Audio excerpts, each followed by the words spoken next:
नमस्कार दोस्तों। पिछले एक महीने से इंडिया पोस्ट पेमेंट बैंक ने अपने खाता धारकों के पास मैसेज भेज करके खलबली मचा दिया है। दोस्तों, इन्होंने मैसेज भेजा है कि आपका एईपीएस बंद हो गया है।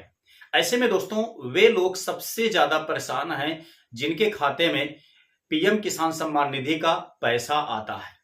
क्योंकि दोस्तों, पिछले साल जब एनपीसीआई ने डीबीटी मोड से पैसे भेजने का परमिशन अलाउ कर दिया, गवर्नमेंट ने अनाउंसमेंट कर दिया कि अब केवल उन्हीं किसानों के खातों में पैसे जाएंगे जिनका अकाउंट एनपीसीआई से लिंक होगा।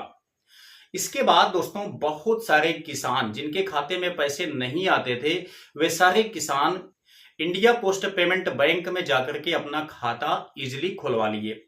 अब ऐसे में देखा जाए तो इंडिया पोस्ट पेमेंट बैंक में दोस्तों खाता धारकों की संख्या बहुत तेजी के साथ बढ़ी।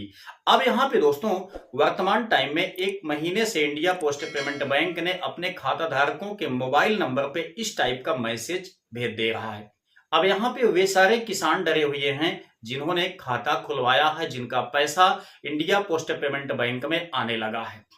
दोस्तों, उनको डर है कि कहीं हमारा डीबीटी भी बंद हो गया है, यहाँ पे एईपीएस बंद होने का मैसेज आ गया है, तो क्या पीएम किसान सम्मान निधि का पैसा अब हमारे खाते में नहीं आएगा, पेंशन का पैसा हमारे खाते में नहीं आएगा।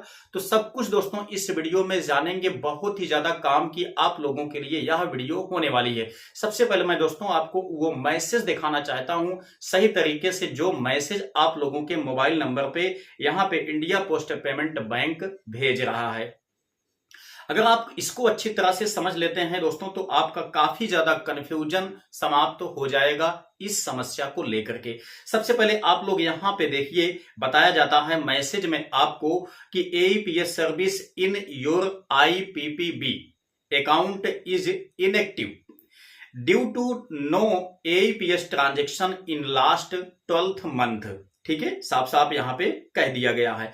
Please visit any IPPB outlet अथवा use IPPB mobile application to enable AEPS. ठीक है, देखिए स्टार्टिंग में ही आपसे साफ साफ यहाँ पे कह दिया गया, बहुत बड़ी वार्निंग यहाँ पे आप सभी लोगों के लिए ये हो सकती है।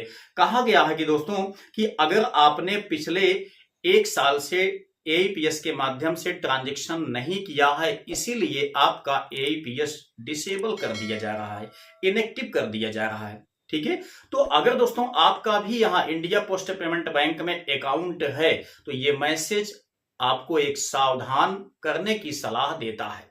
ठीक है, आप यहां से सावधान हो जाइए कि आपको दोस्तों एक साल में एईपीएस के माध्यम से, मतलब आधार लगा करके किसी भी आउटलेट पे, या दोस्तों वैसे ही कोई आपका जो एईपीएस सर्विस वाले शॉप चलाते हैं वहीं पर आपको दोस्तों यहाँ पे बैलेंस को विड्रॉ कर लेना है। चाहे आप 100 रुपए निकालें, चाहे 500 निकालें, 5000 निकालें, इससे मतलब नहीं है। लेकिन दोस्तों एक साल के अंदर आपका एईपीएस के माध्यम से विड्रॉ होना आवश्यक है। तो ये आपके लिए बहुत ज्यादा इंपॉर्टेंट सूचना है। अच्छा, दूसरी बात यहाँ पे दोस्तों ये बताएं कि काफी लोगों का शक यहाँ पे ये है कि उनका पीएम किसान सम्मान निधि का पैसा अब इंडिया पोस्ट पेमेंट बैंक में नहीं आएगा क्योंकि उनके पास इस टाइप का मैसेज आ गया है। तो आप लोग एक बात अच्छी तरह से समझ लीजिए कि दोस्तों यहाँ पे आपका एईपीएस डिसेबल हुआ है, ना कि आपका डीबीटी डिसेबल हुआ है। ठीक है, आपका डीबीटी दोस्तों यहाँ पे डिसेबल नहीं होगा। डीबीटी को यहाँ पे डिसेबल करने का कोई औचित्य ही नहीं बनता है क्योंकि डीबीटी आपके कंट्रोल में नहीं है। ठीक है, वो दोस्तों गवर्नमेंट बैंक एनपीसीआई उनके कंट्रोल में है।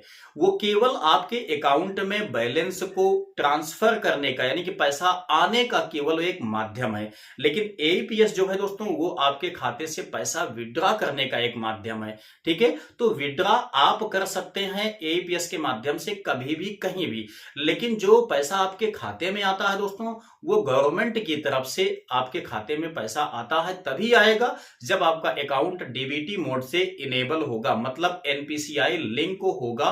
तो ठीक है। तो डीबीटी आपका इनेबल है, इसमें कोई टेंशन लेने की बात नहीं है। आपका दोस्तों केवल एईपीएस यहां पे डिसेबल किया जा रहा है, वो भी आपने पिछले 1 साल से एईपीएस के माध्यम से जब कोई विड्रॉ नहीं किया है, आप एईपीएस का यूज नहीं कर रहे हैं, इसलिए आपका एईपीएस डिसेबल कर दिया जा रहा है। अगर आप चाहें तो इस एईपीएस के सिस्टम को इनेबल करवा सकते हैं या स्वयं से भी आप कर सकते हैं, दोनों ही फैसिलिटी आपको यहां पे दी गई है। ठीक है, तो देखिए सबसे पहले आपको कहा गया है कि आप किसी आईपीपीबी यानी इंडिया पोस्ट पेमेंट बैंक के आउटलेट पे, यानी उनका जो भी कोई ब्रांच है वहां पे आप जाकर के अपना एईपीएस इनेबल करवा सकते हैं, या तो आप जहां पे अकाउंट खुलवाए हैं वहीं पर जाकर के अपना एईपीएस इनेबल करवा सकते हैं। दूसरा चीज आपको यहां पे दिया गया है कि आप अपने सीधे मोबाइल एप्लीकेशन है, जो मोबाइल बैंकिंग एप्लीकेशन है इंडिया पोस्ट पेमेंट बैंक का, वहीं से आप डायरेक्टली खुद से भी एक्टिव कर सकते हैं। ठीक है, यदि आप एक्टिव नहीं भी करते हैं तो कोई दिक्कत नहीं है, दिक्कत सिर्फ इतना है कि आप आधार के माध्यम से बैलेंस को विड्रॉ नहीं कर पाएंगे। ठीक है, लेकिन अगर आप ब्रांच में जाएंगे तो वहां पे आसानी से आप निकाल पाएंगे, लेकिन आप एईपीएस के माध्यम से नहीं निकाल पाएंगे। ठीक है, आपको वहां पे जो रजिस्टर वाला काम होता है उसी के माध्यम से आप लोग वहां पे बैलेंस को विड्रॉ कर पाएंगे, जमा कर पाएंगे, इसमें कोई दिक्कत नहीं है।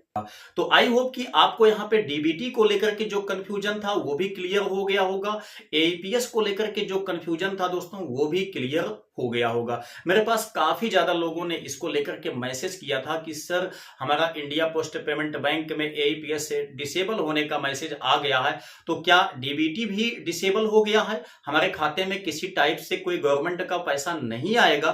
तो बिल्कुल आएगा, आपको इसमें टेंशन नहीं लेना है।